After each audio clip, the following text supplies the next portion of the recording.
Good afternoon, and thanks for having us here today at the Population Health Services Research Autumn Series. We're very happy to be part of this seminar series today. So we were originally due to give this talk at the beginning of the summer, and the title of the talk at that point was 5 Positive Outcomes and Challenges. But we think that everybody has enough challenges in their lives these days, so we've changed the title of the talk slightly. So we're going to be focusing on the positive outcomes today, and we're going to leave the challenges behind us.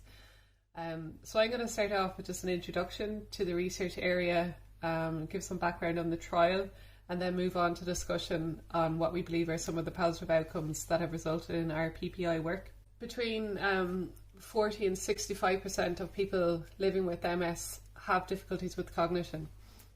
The average age of onset of MS tends to be around about 30 years, and the condition itself has quite an unpredictable course. MS and the cognitive difficulties have wide-ranging impacts on a person's quality of life and daily functioning in areas such as childcare, work, social and self-care activities, and many other areas. So cognitive difficulties in MS are associated also with an increased likelihood of unemployment for the person who has got cognitive difficulties with MS. But despite the high prevalence of cognitive problems experienced by people with MS, very little has actually been done to address these issues and these difficulties, and more importantly, the impact that they can have on a person's daily life. In Ireland, there's about 9,000 people living with MS. Cognitive difficulties are also shown to correlate with some other challenges and symptoms that people have, such as fatigue and depression, and also the ability to maintain employment, social activities, managing a home, and self-care activities. So these difficulties impact on all aspects of a person's life, and clearly they suggest a need for a targeted approach for cognitive rehabilitation. So however, there haven't been many studies that have looked at rigorous programs that have been developed to reduce impairment and increase functional ability of people with MS. The COB-MS program then was developed to provide holistic cognitive rehabilitation for people with MS. The COB-MS program, which is a cognitive occupation-based program for people with MS, it focuses on rehabilitation through an individualized cognitive intervention. It's measured by and is taught through occupational participation. And with this, the participants have access to a non-pharmacological treatment for cognition that focuses on aspects of their own daily life that are important to them. And the COB-MS program, then, in terms of its structure, consists of 8 sessions, and there are a mix of individual and group sessions within that. The focus in the COB-MS program is on managing daily life, managing employment, and community engagement and social engagement. It does that through using routines, compensatory strategies, and streaming demands of the person. The focus really is on helping the person to participate more effectively in daily occupations that they find difficult due to their challenges with cognition. So the aim of the current research is to evaluate the feasibility and preliminary efficacy of the COB-MS program on cognition and daily functioning of people with MS. The study design is a single-blind, cluster randomised controlled feasibility trial of the COB-MS versus a waitlist control group. So when we're looking at public and patient involvement in research, I believe that there are ethical reasons why patients should be included in the planning, design and implementation of research.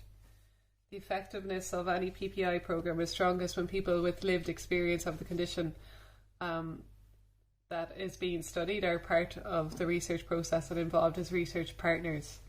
So when writing the funding application for the COB-MS feasibility trial, I wanted to make sure that there was a strong PPI focus throughout the trial. The intervention itself had stakeholder involvement, but there is limited PPI involvement in the pre-application stage of the funding application. And this was partly due for funding reasons, which is commonly reported as a challenge for researchers who are putting together grant applications. Though I anticipated that it might be a challenge to have a PPI member as a contract researcher, I believe that it would be key for the feasibility trial to have an experience-based expert contributing to decisions about the trial.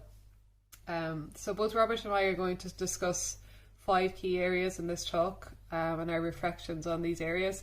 So namely, we're going to look at recruitment, we're going to look at developing materials, integration, the participant information sheet, and collaboration.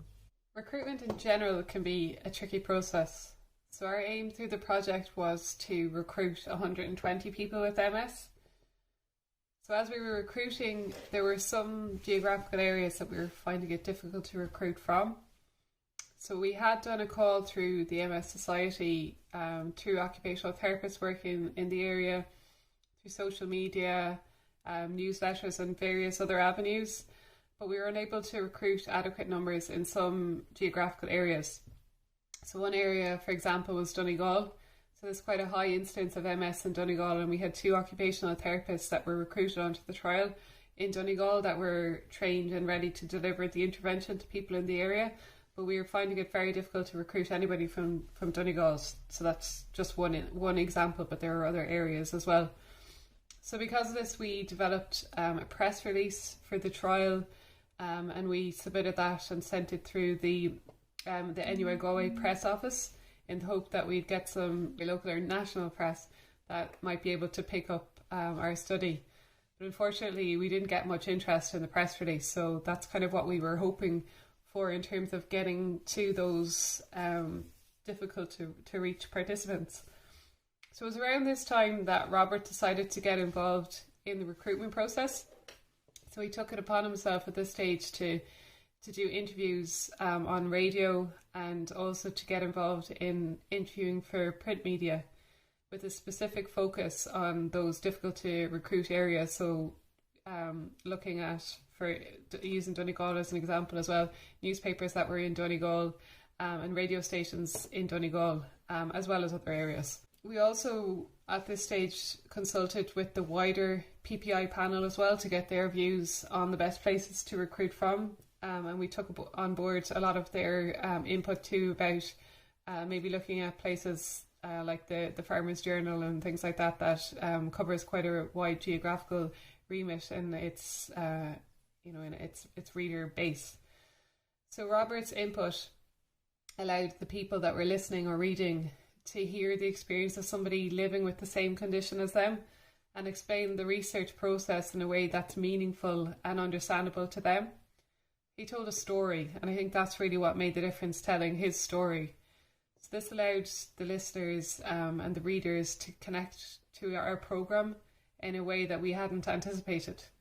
That the university was looking for somebody to act as a paid advisor to a new research study about MS. And I thought, well, God, at least I could do that. That would be something that I could get out and do. I'm very qualified for that. But that's it. Yeah. I knew the disease, and it would give me an opportunity to represent what people with multiple sclerosis need out of research. Yeah. And to make the research more effective, I suppose. I suppose from a research point of view, it's driven personally by you because you understand every nook and cranny of it. You've been on the journey, you've walked it for 27 years. Absolutely. And see, my drive, as you say, is based not just on me, but on a shared experience that I have with many other people who have multiple sclerosis. And the joy for me is if this research, which is about cognition, which is a huge issue for people with MS, more than 50% of people with MS have some cognitive problems. If the work that I do as a researcher can make this therapy better, more effective, easier to administer to the patient, that would be a hell of an achievement. And I would love to have that as my way that I can contribute to my community. So you're looking for like-minded people, Robert Joyce, to get involved in this study, because you want to build this from the bottom up effectively with like-minded people. All right, well listen, good luck with it. Come back, Robert Joyce, and let us know you're getting on with it. But the fact that it's being driven by you, diagnosed 27 years ago, yourself and Dr. Sinéad Hynes. It really is.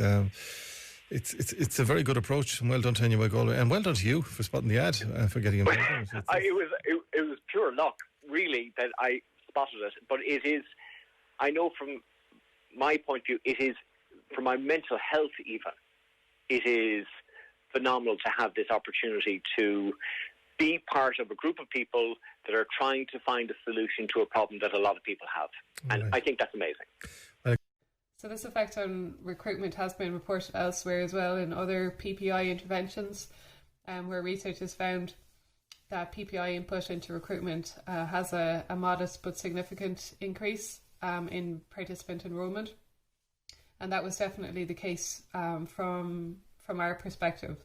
So from Robert's efforts, we started to receive a lot of phone calls and emails and things like that, specifically from people in those areas that we had targeted, so those difficult to recruit areas. So there are definitely still barriers that exist around recruiting underserved communities, and research and clinical research has, for the most part, failed to adequately address this issue. And involving PPI members, though, from those underserved communities, I think could be a good way to try to increase the diversity of the participants that we recruit onto randomised control trials or any kind of clinical trial. The Include roadmap that's developed by the NIHR is a nice way of looking at the different stages of the research process and where researchers can act to include more diverse groups of people, particularly those defined as underserved, and that's definitely something in the future that we're going to look at. Developing patient materials. The COB-MS trial meets every 2 weeks. At these meetings we discuss what has happened over the previous 2 weeks, and we also plan what is going to happen in the future. At one of these meetings, Sinead asked Chris, the postdoc on the study, to show us the manual that was being presented to the participants. It was beautiful. It had a shiny cover and a layout that looked fantastic. And it had what I think is called a blind binding. It was something that I would be happy to have on my bookcase or even on a coffee table. I can understand the pride they had when they showed it to the group. My problem is I have multiple sclerosis. And this causes all sorts of problems, sensory problems and manual dexterity problems that people who don't have the illness don't really fully appreciate. For example, my fingertips, they feel like there are fireworks going off in them all the time. So everything feels a little bit like sandpaper, but also my understanding of whether I'm touching something or not is compromised. This means that when I do something that requires some fine manual movement, it's really difficult. And in fact, I avoid it usually. Now you can understand when I looked at that book, I saw something completely different. It was a book that was not suitable for me. It did not lay flat on the table, or I would have to hold it open, which would be quite difficult. The pages were slippery, and so it was difficult for me to know whether I'm touching the page or not, and made it difficult to turn the page. These are some examples of how that booklet was not suitable for somebody with MS. So my only choice at that stage was to tell the team.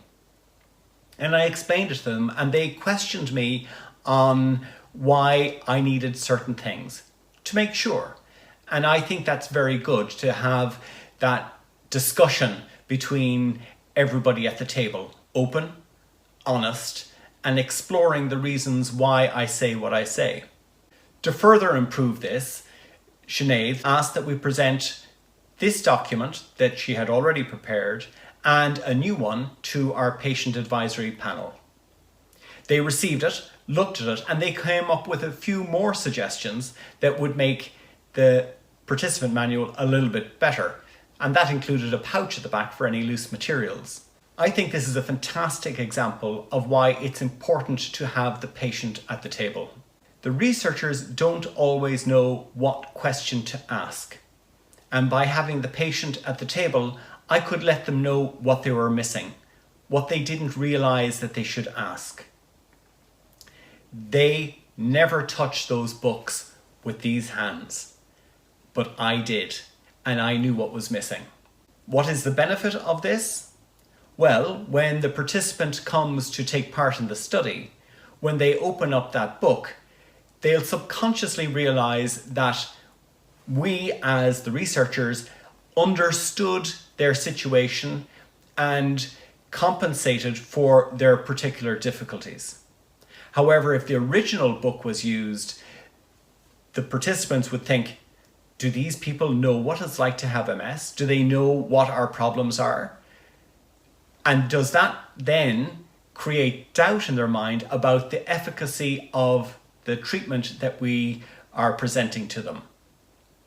You can't on one hand say this is good for you, yet give the patient something that doesn't work for them. It's a contradiction. And that makes it very difficult for the participants to take part in the study effectively. So we've tried to integrate PPI into lots of different aspects of the trial. The most important and probably the most significant, and the reason that we're kind of here today really is because we had Robert employed as a contract researcher on the trial. And when we were advertising and interviewing for that post, there was great interest in it as well, which was really nice to see. So there's definitely an appetite there for people to get involved in these kind of paid positions. We also have PPI members. We've got 2 PPI members on our trial steering committee, and we have a PPI advisory panel as well. So the PPI advisory panel have been involved in lots of different decisions that we made along the way. So one being around at the beginning, we had some feedback to say that the battery of outcome measures that we had was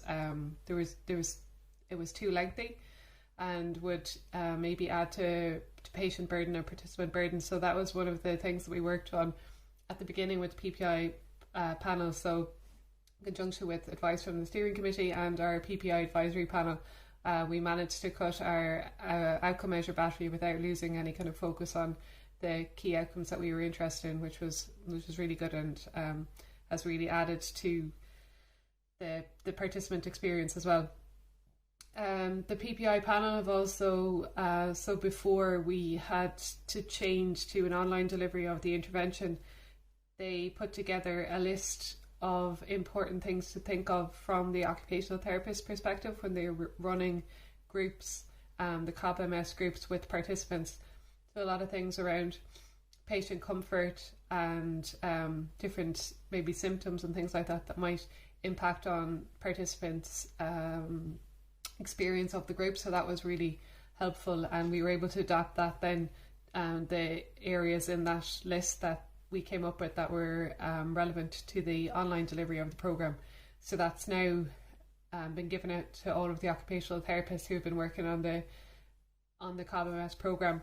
And Robert has also spoken to the occupational therapists on the online occupational therapy training of the COB-MS as well, and gone through some of those and some other questions and answers and things like that the OTs might have had that they might not be comfortable asking the participants about. They had the chance to talk to Robert about some of those questions and concerns that they had, which was really helpful. We've also presented some data back for further interpretation and things like that to our broader PPI panel, and we've got some really good insights and feedback from them on that, which has been really useful. Robert has been involved in all of the decisions and all of the meetings that we've had as part of the research project. Robert has also been really useful asset in terms of the training of the research assistants on the trial as well. So Robert has taken the time to talk to the research assistants before they go out and collect data with participants, which has been really nice and has been really helpful for putting the research assistants at ease before they go out, and just giving some feedback on the best ways of talking to people or delivering outcome measures and interventions and things like that too, which has been great. One thing that we had to do was adapt due to COVID. So part of that, we had to get back onto all of our participants that we had recruited and ask them if they'd be interested in staying involved with the trial, even if we were to do online delivery of the programme. So this job was divided between three of us. So the postdoc on the trial, myself and Robert, we split the participants between us because there was quite a number of phone calls to be made, and rang people about whether or not they were interested and what needs and things like that they had. So it was really useful feedback that Robert got from a lot of the participants. So myself and Chris, the postdoc on the trial, basically we mostly got yes, no answers and a few other things, where Robert was able to get a lot more detail from people, which was interesting, around needs and things like that. So as a result of that, we have ordered phone stands for participants, because most of the participants on the trial are going to be connecting using their mobile phones as opposed to laptops or tablets and things. So we are providing the participants now with just a basic mobile phone stand, so they don't have to hold the phone. There'd be no issues with around the experience. If they have fatigue and things like that, that might be affected if anybody had to hold a phone for an hour and a half. So that was really useful as well. Robert has also been involved in writing up our communication and dissemination plan. So that's a work in progress, and we're thinking about new ways of disseminating the results for the trial the whole time. But it's been really good to have Robert's insight, and we're also going to bring it to our wider PPI panel as well, to get some feedback around the best ways to disseminate the information out to the participants. I started this job as an assistant researcher in July of 2019. I wasn't really sure what type of role this would be.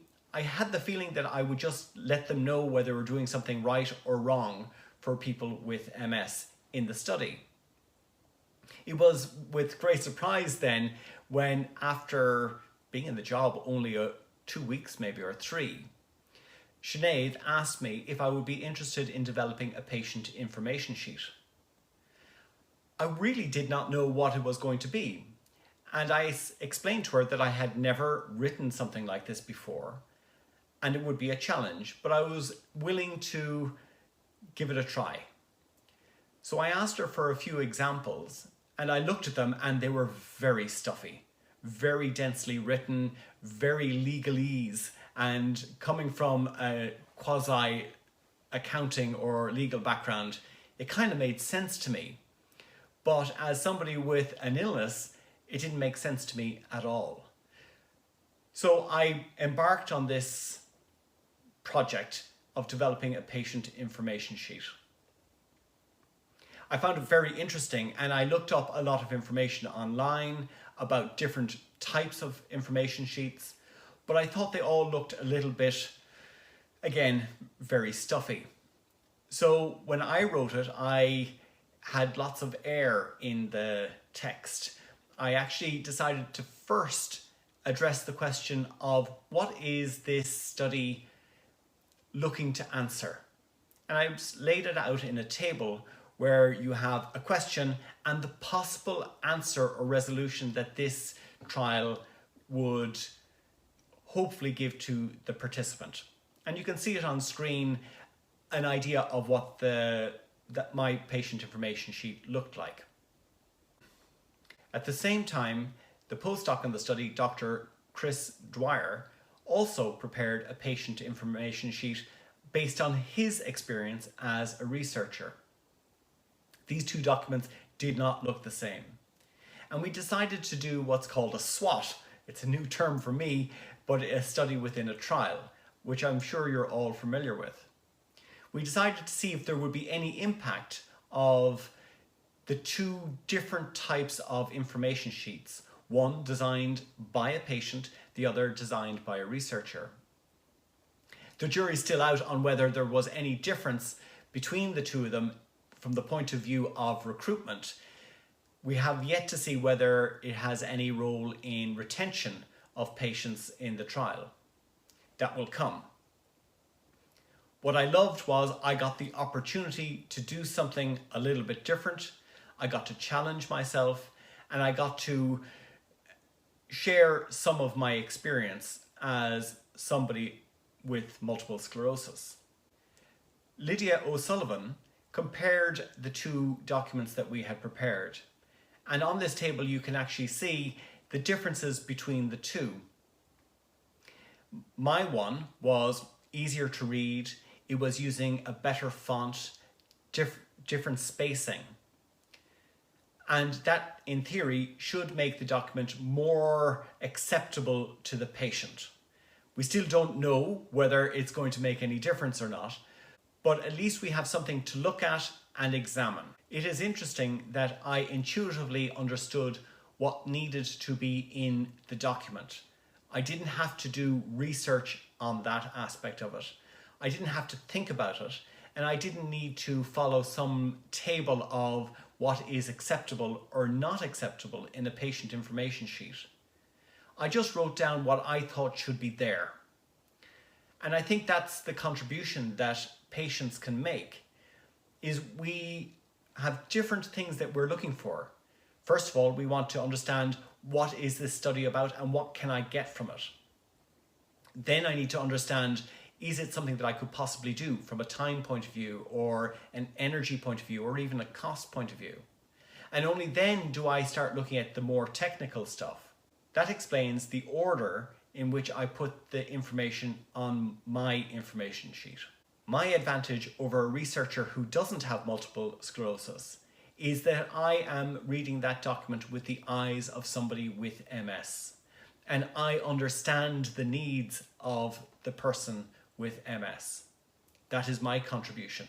And if we work together, then we can get better documentation that is more suitable for the patient and ultimately will have a better trial.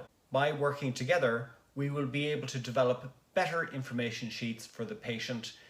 Hopefully that will make it easier to recruit suitable patients for a trial, and also that they will retain or stay within the trial for its duration. When this trial moves on to the next stage, the much larger study, I think the patient information sheet that we will develop will be different from both of these, combining aspects of both to make a much more effective information sheet from the point of view of the researcher, but most importantly from the point of view of the participant.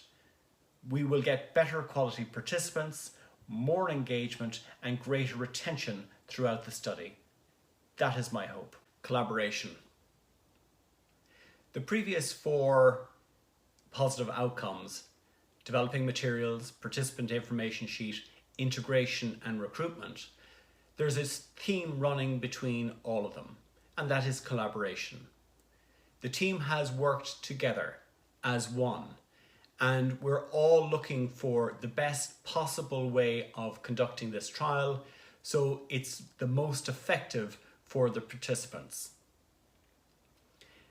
You can see that there has been a flow of discussion between all of us. We're striving to find the right solution.